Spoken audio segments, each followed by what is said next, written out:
Hey everyone, Internet PCS book reader here. Today I want to talk about The Burning God by R.F. Kuang. This is the third and the last of R.F. Kuang's The Poppy War. In the first part, our main character Fang Rurin fought the war against Japan's version of the book under the name of the Empress that betrayed her and sold her to the American Empire. Then in the second book, Rin fought against the Empress under the name of Viceroy, a warlord that wanted to get more power in his hand that eventually also betrayed her and sold her to the British Empire version of the book. So, as you might have guessed, she's had enough of betrayal. But at the end of the previous book, she managed to escape with her life again, and now she had to be the one who lead not just herself, but also million others just so they can escape being occupied by the western version of the book. Nikan history has always been bloody because it is a warring state, but for our story, it focused first on the trifecta, the ambitious Dragon Emperor Yinrike, the Sacred Empress Sundaji, and the angry gatekeeper Jiang Xie, who got the power of gods and then anchored their three souls together in order to become stronger and conquer the land easier. And now with this last book, we go with Rin, who was left with one arm because she lost her other arm to escape her captive, and instead of other shamans in her army, now she has angry southerner who need to be able soldier as quick as possible to get their revenge. And their first fight as a unit is not against Viceroy, but against the surviving Mugenis who decided to colonize part of the south that was abandoned without guard because of the civil war. To receive an army, she had to prove herself by saving the city of Kuldia from the Mugenis' capture. Similar to her situation at the start of the second book with the pirates, at the same time she's there to save a rebel that has grown quite famous in the area named Yang Souji. We can see here that she grew more used to killing using her fire because the shield from Sundaji and her anchor with Kite saved her from being consumed by the Phoenix Rays. But her guilt remains. If anything, it only grew the more life she took, and she's back at using opium every night to cope with the pain and to sink back into the pantheon to see Altan even when she knew he was just a manifestation of Daji's shield. She had to quickly learn how to compartmentalize her emotion now because she needs to be a leader, not a follower like she used to be, in order to have a chance to fight with the Dragon Republic and their true master, the Hesperian. When Sochi doesn't want to be involved with the Southern Coalition, Rin had to threaten her with her fire, so it is clear it's not an option not to join.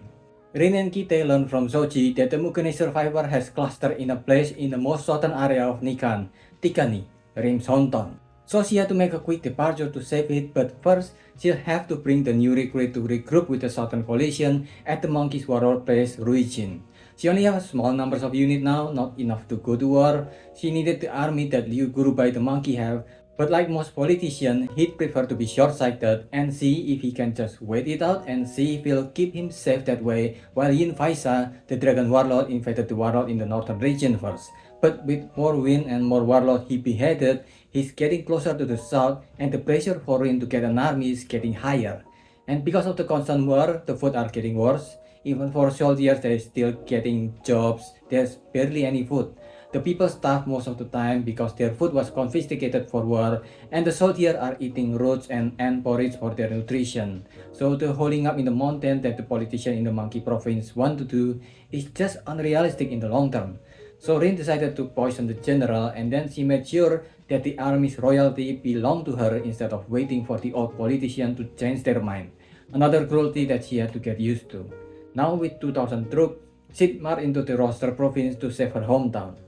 While both Rin and Kite can be considered somewhat of war veterans now, they are still very lacking in war where they need to liberate cities. Usually they doesn't care about civilians and just march through the lands. Thankfully, Sochi helps a lot here. He knew foraging so they don't starve too badly, he knew guerrilla fighting that supports their need to be stealthy as far as they could be, and he knew how to spread to hide their numbers when they got close. He knew things that a few classes of reading Sunzi will never teach them. To start to think of the long run on how war is fought, to preserve life and reduce enemy morale. And it's really well written. Every fight and every revelation on how guerrilla warfare works make it feel like the character earned their victories, unlike the constant string of luck the character had in the second book. And with Sochi, Rin and Kite learn a lot about what it means to liberate a city, not just attack them when they bring war to their door, because they need to take down their leaders and move to the next stage after robbing them of everything. And the more cities she liberated, the more she sees the difference between political moves that Viceroy has been doing and the people's movement. Their revolution is bloody and messy compared to all the talking and waiting that Viceroy is doing, where he calculates what moves will benefit him the most. For example, during Viceroy attack on the second book, a lot of the southern cities was purposely left to Mugenis because it'll keep them from uniting and attacking Viceroy. He let foreigners occupy most southern cities because it is more convenient for him to do so. When the new liberation army arrived at Tikani, they surprisingly found no Mukenis there. It's mostly empty streets with a few southerners peeking from their house. The Muken has escaped before they came, and they tried to kill as much as possible and took everything before they left. A petty loser-less move that is taken from the Nazis' book before they actually lost the war. But at least they freed the south from the Muken. The problem is now they have to face bigger foes. The Muken are just a bunch of survivors in a foreign land, but their next opponent are Viceroy and the Hesperian with guns and missiles. And you know what they said about bringing knives to a gunfight? It can only lead to miserable loss from being overpowered from a distance. But they also found a surprising ally in Tikani, the previous Empress Sundechi, and she brings to the table an opportunity to have a chance in this fight. To raise soldiers of shamans that is trained from the people who already saw Rin burning their oppressor away from them. Rain agreed because there's just no other way to have even the slightest chance to win, but Kite refused because he knows what sharing minds with God feels like because of his anger with Rin. Kite, I think, is the worst written character in the series. I'm sorry for people who like him. He had no consistency as a character. He feels more like a plot device than an actual character because his decisions are often taken to where the plot needs to be directed. He's Rin only friend at school, but he's abandoned her the easiest. He's a war strategist that have no problem leading people to their death, and he killed Niang in the second book like it was nothing, but he had a problem with making shamans. There are too much contradiction to him that doesn't feel natural, so it's hard to always take him seriously.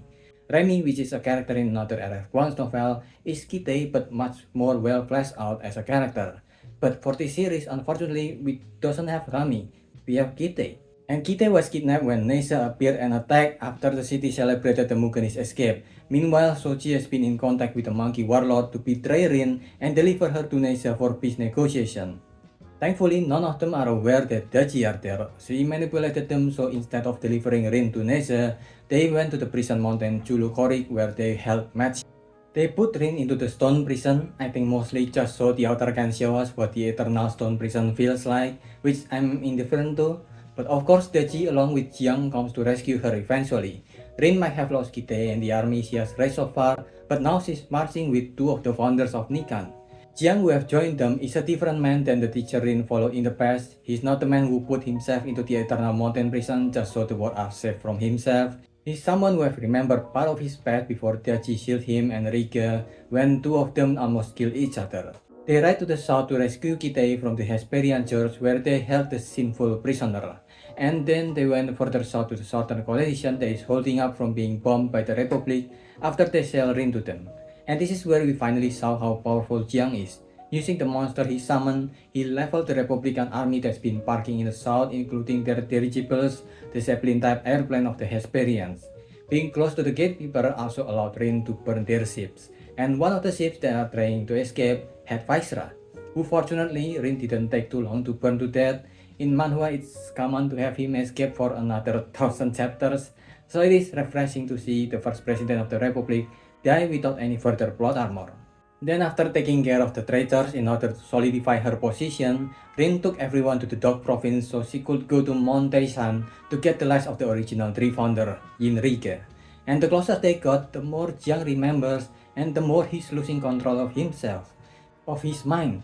And it's not just Jiang, every single person is struggling through the weather and through the terrain. Some even have to resort to cannibalism after some time has passed. But they eventually arrive at the Dog province where everyone eventually gathered.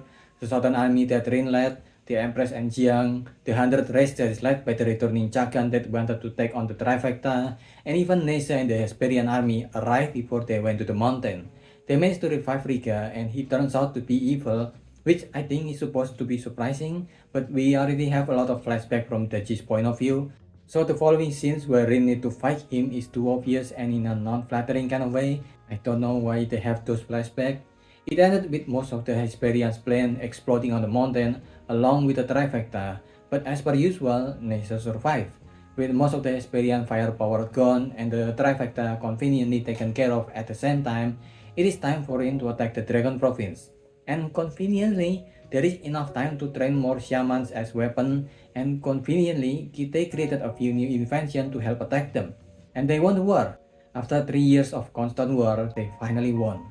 But the book has never been about winning war and becoming heroes, even more so than Dune. The constant war causes famine, and there is no way to resolve them with war. Wars don't feed the people who are starving. They need help with food. And in a world that did not offer help without asking for something in return, the only way to get help might be just by giving up some of their freedom and identity to the Hesperian. And that's just not something that can be done by someone who wanted to watch the world burn. The storytelling of the book is clumsy at times. Its conversation in genocide particularly can feel a bit hit or miss at times because it only consistently defines what Rin did to Mugen as one. But what the Nikan did to the Sperli was another genocide, and so does what the Mugen did to Nikan. During the series, some ideas was introduced and abandoned quickly. The key that the students learned in the first book was never mentioned again, and everyone, including civilians, just fight a normal fight. The flying contraption that Rin and Kita use in the second book also is never used again here. They just mention it barely near the end of the book. And there are also a lot of points where the author relied too much on plot convenience to resolve the situation. The second book is the worst of this, but all three books have them. But for an author debut work, this is outstanding. There are already so much that the author did right. The amount of realism that grounded the story, the characters that are mostly done really well, and for a fantasy that told a story about the choices that were produced like the original Gundam did, this had to be one of the best. Not to mention the ending that had quite a good punch. A lot of the ideas explored in this trilogy you can see being cleaned up and used in her later book Babel, so without Poppy War Trilogy, most likely there won't be Babel. I give Babel a 5 and you should definitely prioritize reading that if you only have so much time, but if you're looking to read a trilogy, this series is a solid choice. I give this a 3.5. What do you think? Let me know if I miss anything, so leave your thoughts in the comment below and subscribe to the channel. That's about it. See ya.